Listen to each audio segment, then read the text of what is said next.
Most people would have passed on this rusty old EcoBoost, but I saw potential.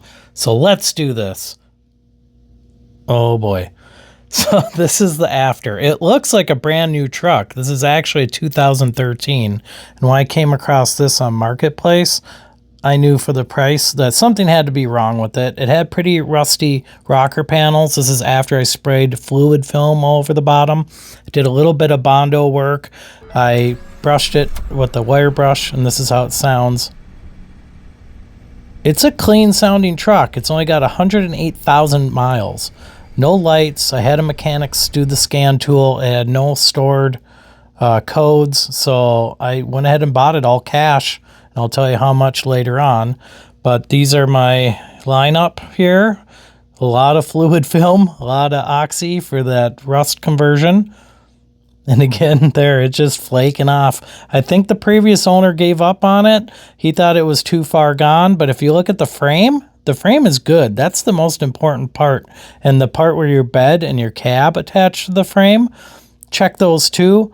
I knew that this truck has a lot more years in it than what the previous owner thought. These Ford F150s, I think it's 09 to 2015.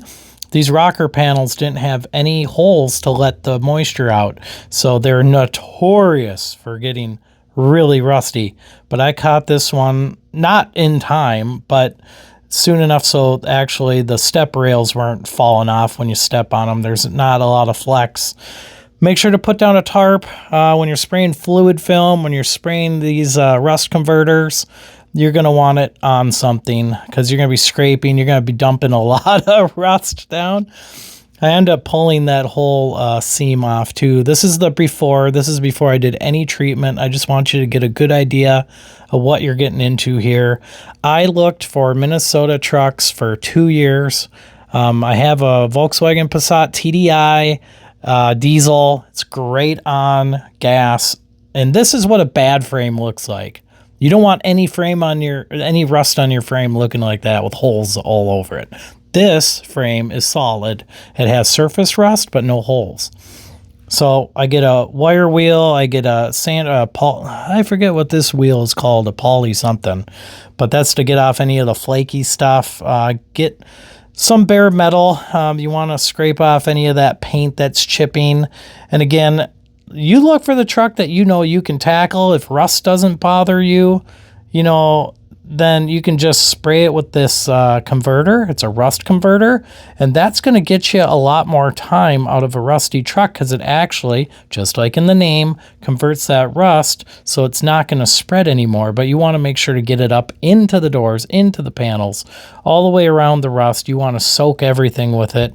And once it turns black, then it did its job. And sometimes it takes 2 days in colder weather to do its job. I think it's called oxidize. I'm not too sure. I'd have to look at the bottle again.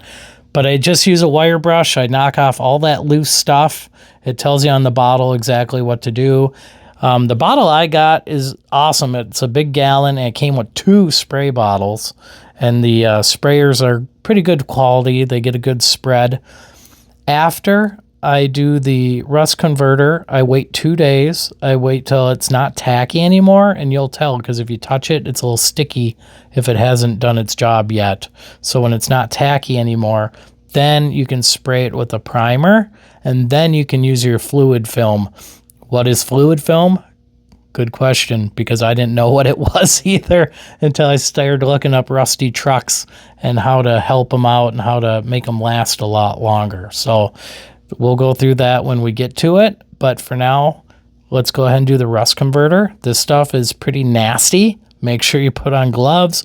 I wear goggles. I wear a mask. You don't want this stuff getting in your eyes or spraying back on you. I ended up having some drips on my arms, and I did have to take a break and go wash it off because it felt pretty acidic. So it's nasty stuff. And I make sure to drench all the rust with this stuff. I spray it everywhere, and this is what it looks like when it starts to change. And then you'll be able to tell after a day it turns color even more than that. But that makes it so that rust isn't rust anymore. It actually changes the chemical makeup of rust, so it's not going to act like rust anymore. Now we got my enamel, my primer, which is made for vehicles, and it's white. I don't care. Again, I'll break it to you. I bought this truck for $6,000 with 108,000 miles on it. I'm probably going to drive this thing 6, 7, 8 more years, depending on the miles, but I needed a truck. All I have is a Volkswagen sedan. I've been looking for a truck for a while. Trucks are $30,000 to $40,000 to $80,000. I'm not paying that, but I need a truck. So if I get one for 108,000 miles for $6,000, I'll do it. I'll shiny up a turd for that. But I'm telling you, you can look around on Marketplace. If you're not in a rush, look on Marketplace. Look on Craigslist. Just drive around. Don't buy from a dealer. I mean, if you can, pay cash. This same truck, after I was done with it, I bet my dealer price on this would be, I bet a dealer would sell this truck for $12,000. Double what I paid. Easily. Because I've been looking for 2 years. I know what these trucks go for. So I'm just showing you my process on how to take a rusty truck. Again, as long as the frame's good. These trucks also, the vacuum pump is notorious for going out in these. They don't go out, but they leak oil, and you can get some smoke coming out of the engine on the back side of the motor. That did happen on this truck, but I'm aware of that issue. And I paid $140. I got a vacuum pump and I had it put in, and now it doesn't smoke anymore. And even if it does smoke, it's not a game changer, not a deal breaker. It's not a game changer either. But here we are spraying over the rust. Sorry, ADHD. I'm going to be jumping all over the place here. So again, I'm just kind of shining up the turd here. This is just one more layer of protection to keep that rust from spreading. And once you shut the door, you really can't tell that all that rust is sprayed on over. And this is the mesh I put inside the hole for the Bondo to stick to. And I haven't used Bondo since I was 18 years old at a 1984 Oldsmobile Delta Royal Bromham that had pretty rusty. I sanded that thing down and did a bunch of body work to it. So it's been a long time since I've done body work, but again, I don't really care that much, so it's a good truck to practice on.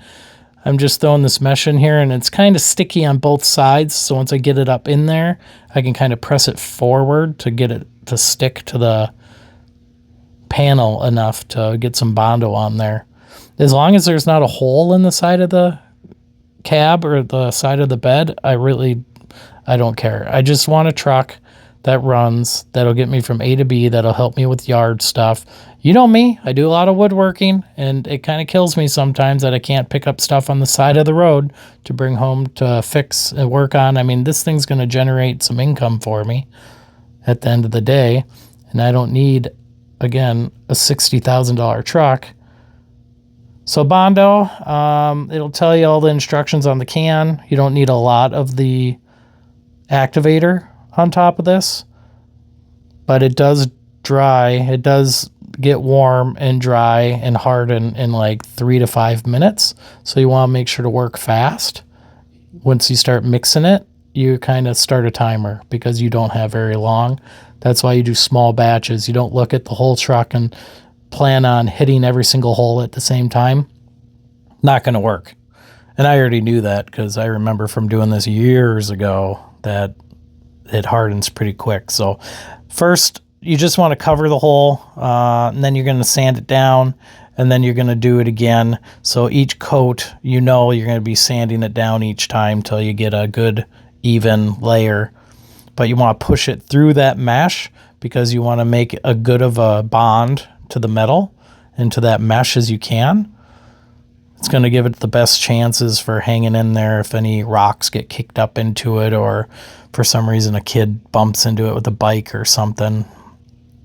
I mean, you're going to see my after, and you're going to still know that it was Bondoed, but when you're looking at it from afar, you're going to have no idea. I have since driven this truck to work, and all my coworkers were, they were shocked I paid $6,000 for this truck. I mean, you paid how much?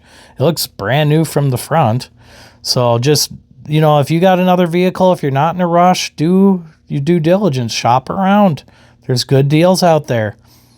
Follow me. Take this information, watch this video again if you need to do any of this stuff. Don't act like this thing's a show pony. I mean, as long as it runs, right? And there's a lot of different cars out there with a lot of different issues.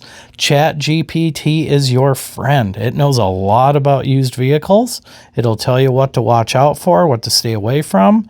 Like, stay away from the Ram Eco Diesels. Those things are trash. That's why they're going to be so cheap. Those engines, I got a mechanic friend. He's my best friend.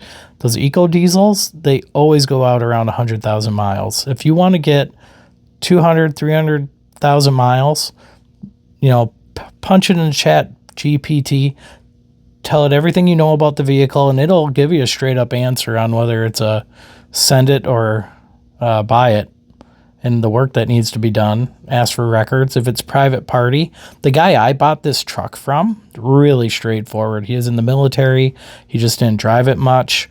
The rust, when it took out the rocker panels like this, kind of scared the shit out of him. He didn't want to deal with it. He brought it to a dealer, and the dealer was only giving him $6,000 for trade-in for it. So he's like, well, no, I don't want $6,000. So he tried selling it for $8,000. Then he dropped it to $7,000. And then when he dropped it down to 6.5, I offered 6 and he took it. So it's a 2013 Ford F150 XLT. So it's got the huge crew cab in it. Brought my dogs up north in it. I mean, a lot of room. And this is the Bondo. See the corner cab there? Looks a lot better than it did. I mean, again, this isn't a show pony, but from afar and even up close, it looks way better than it did. I'm really happy with how it turned out. I extended that rusty corner there. So now we can go ahead and do the fluid film. And there's a bunch of videos out there to show how to do this too. It soaks in and creates a barrier for the water. You want to get this inside your frame, inside all the nooks and crannies, everything metal. You just want to soak it with this stuff, especially in Minnesota.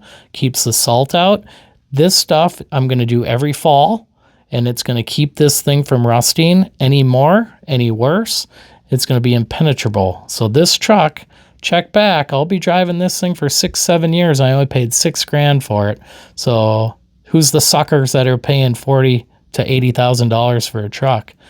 And then this guy bought this truck in 2000. I only have a second left. I'm going to try to say it fast. This guy bought this truck in 2016 for $25,000, and then he had to sell it to me in 2026 for $6,000. That's how much value he lost in 10 years. So it's kind of crazy how value drops, but I got it at a price, and I'm going to keep it going down the road, and hopefully I can give it to my kid when he's old enough. But this is what it looks like after all the fluid film was put on. If you have any questions, ask. I'm always replying to comments. I am here for you. I've been shopping for these trucks for a long time. Like, subscribe, share, and thanks for watching.